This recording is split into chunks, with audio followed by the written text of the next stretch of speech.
Hi guys, তো আজকে আবারও একটা নতুন ব্লগ নিয়ে চলে আসলাম। তো আশা করি তোমাদেরকে ব্লগটা ভালো লাগবে, তো তোমরা কন্টিনিউ ব্লগটা দেখতে থাকো। তো আমি গেছি হনুমান মন্দিরে পূজা দিতে। তো এখানে আমার বান্ধবী গেছে, আমার বান্ধবীর বোন গেছে, আমার দিদি গেছে, তারপরে আমার এক বান্ধবীর কাকি গেছে।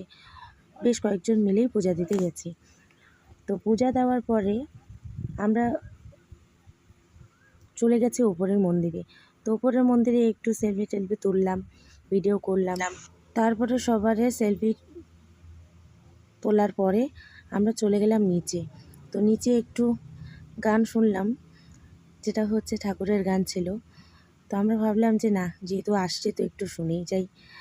তারপরে হচ্ছে অনেকেই আসছে গান শুনতে। অ্যাকচুয়ালি এই গান তো সবসময় আর শোনা যায় না, তাই ভাবলাম যে না, একটু শুনেই যাই। এখানে দেখো এক কাণ্ড হয়েছে, যেটা হচ্ছে আমি সেলফি তুলতে যাচ্ছি, সেলফি না তুলে ভিডিও করে ফেলছি। এই জন্য দিদি আমাকে আবার বকছে। তারপরে হচ্ছে পূজা দেওয়ার পরে আমরা প্রসাদের জন্য আছি। ভাবলাম যে যেহেতু আসছে তাহলে খিচুড়ি প্রসাদটা খেয়ে যাব, কিন্তু খিচুড়ি প্রসাদ মানে দেওয়ার কোনো নামই নাই।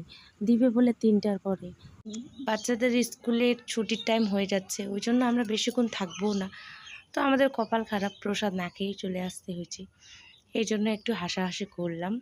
তো ভিডিওটা এখান থেকেই শেষ করলাম।